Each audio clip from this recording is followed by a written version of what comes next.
Friends அஸ்ஸலாமு அலைக்கும். எங்கள் வீட்டு ரம்ஜான் எப்படி போச்சுன்னு இந்த லாங் வீடியோவில் பார்க்கலாமா? ஃபஸ்ட்டு ப்ரிப்ரேஷனாக மல்லிகைப்பூ வாங்கிட்டு வந்துட்டேன். மத்தியானமே மல்லிகைப்பூ வாங்கிட்டு வந்தால் தான் இந்த மாதிரி மொட்டாக இருக்கும். நைட் டைம்லலாம் போய் வாங்கினா நல்லா விரிஞ்சு போயிடுமா, நல்லா மொட்டாக கட்டி அப்படியே ஃப்ரிட்ஜில் எடுத்து வச்சா அந்த அப்படியே இருக்கும். ஸோ அதுக்கப்புறம் பார்த்திங்கன்னா ட்ரெஸ் எல்லாம் எடுத்து வச்சாச்சு. எனக்கு பசங்களுக்கு எல்லாத்துக்கும் ட்ரெஸ் எடுத்து வச்சாச்சு. இதில் பார்த்திங்கன்னா எங்கள் குட்டி பேபி ட்ரெஸ் தான் ரொம்ப க்யூட்டாக இருந்தது. ஸோ எல்லாத்தையும் எடுத்து பேக் பண்ணி வச்சாச்சு. ஒரு நாள் நைட்டே பேக் பண்ணிட்டேன். ஏன்னா நான் அம்மா வீட்டில் தான் ஈத் செலிப்ரேஷன் பண்ண போகிறேன். ஸோ அம்மா வீட்டுக்கு நோன்பு திறந்துட்டு கிளம்பி போயாச்சு. அம்மா வீட்டுக்கு வந்த உடனே கிச்சனுக்குள்ளே தான் ஃபஸ்ட்டு போனேன். ஸோ அம்மாவுக்கு வரும்போதே இன்ஃபார்ம் பண்ணிவிட்டேன், நான் வந்துட்டுருக்கம்மா அப்படின்னு சொல்லிட்டு டின்னர் பண்ணி வைங்கன்னு. அம்மா வந்து தோசை ஊற்றிட்டு இருந்தாங்க. தேங்காய் சட்னி, தக்காளி சட்னி, அதுக்கப்புறம் மீன் குழம்பு இருந்தது, அதையும் சூடு பண்ணி வச்சுருந்தாங்க.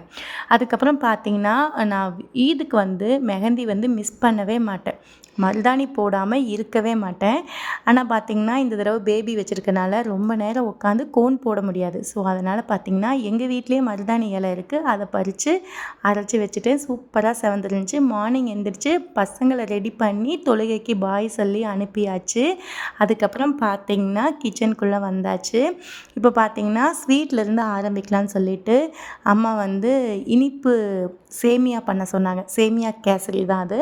அதுதான் வந்து எல்லா இதுக்கும் நாங்கள் பண்ணுவோம். ஸோ அதனால் வந்து பார்த்திங்கன்னா அந்த சேமியா கேசரி நான் தான் பண்ணிகிட்ருந்தேன். எங்கள் வீட்டில் பார்த்திங்கன்னா ஈத் அன்னைக்கு இந்த பாயாசம், வட்டலப்பம் இந்த மாதிரி வந்து ட்ரெடிஷ்னல் ஸ்டைலில் பண்ணுறதெல்லாம் வந்து யாருக்குமே பிடிக்காது. ஸோ இந்த மாதிரி சேமியா தான் கேட்பாங்க, இல்லைன்னா ப்ளைன் சேமியா கேட்பாங்க. ஸோ இந்த மாதிரி கேசரி சேமியா நிறைய கீ போட்டு பண்ணும்போது ரொம்ப டேஸ்ட்டாக இருக்கும். அதுக்கப்புறம் பார்த்திங்கன்னா கொஞ்சமாக மட்டன் எடுத்து ஃபஸ்ட்டு மட்டன் குழம்பு வச்சுட்டாங்க. அதுக்கப்புறம் வந்து குழிப்பணியாரம் ஊற்றிட்டு நல்லா புசு புசுன்னு பூரியும் சுட்டு வச்சாச்சு. இதெல்லாம் ரெடி பண்ணிகிட்ருக்க சைட் பை சைடாக நாங்களும் போய் ரெடியாகி தொழுகைக்கு கிளம்பி போயிட்டோம். தொழுதுட்டு வந்ததுக்கப்புறம் தான் பிரேக்ஃபாஸ்ட் எல்லாம் எடுத்து வச்சுட்டு எல்லாத்தையும் உட்கார வச்சு சாப்பிட வச்சாச்சு. அம்மா தான் எல்லாத்துக்கும் பரிமாறி கொடுத்துட்ருக்காங்க.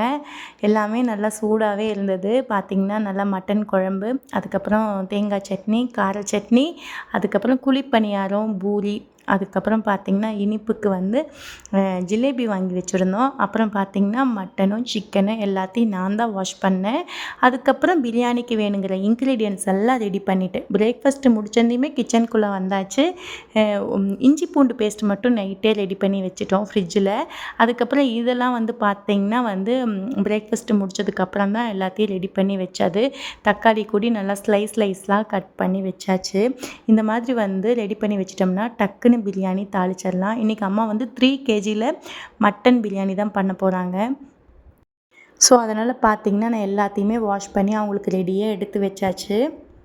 பார்த்திங்கன்னா எல்லா இதுக்குமே வந்து எங்கள் வீட்டில் தான் இருப்பேன். காலையில் பிரேக்ஃபாஸ்ட் எல்லாம் முடிச்சுட்டு மத்தியானம் லஞ்சுக்கு தான் வந்து நான் அம்மா வீட்டுக்கு வருவேன். செம்ம விருந்தாக இருக்கும். ஆனால் இந்த டைம் பார்த்திங்கன்னா பேபி வச்சுட்டு பிரேக்ஃபாஸ்ட் எல்லாம் செய்யவே முடியாது. அதனால் பார்த்திங்கன்னா ஒரு நாளைக்கு முன்னையே அம்மா வீட்டுக்கு வந்துட்டேன். இன்றைக்கி பார்த்திங்கன்னா சூப்பராக மட்டன் பிரியாணி, தயிர் பச்சடி, இது பார்த்திங்கன்னா சுக்கா மாதிரி மிளகாய் கறி டேஸ்ட்டாக இருக்கும். அதுக்கப்புறம் பார்த்திங்கன்னா நல்லா வந்து மட்டனில் சாப்ஸ் பண்ணியிருந்தாங்க. அதையும் எடுத்து வச்சு கொஞ்சமாக சிக்கன் 65 பசங்களோட ஃபேவரட், அதையும் எடுத்து வச்சு ஸ்வீட்டுக்கு வந்து அதே ஜாங்கிரி தான். பாயாசம் பண்ணலான்னு பார்த்தோம், ஈவினிங் வேணால் டைம் இருந்தால் பண்ணிக்கலான்னு சொல்லிவிட்டு அப்படியே விட்டுட்டோம். பிடிச்சிருந்தா என் சேனலை சப்ஸ்கிரைப் பண்ணிவிட்டு மறக்காமல் லைக்கை தட்டி விட்டுருங்க.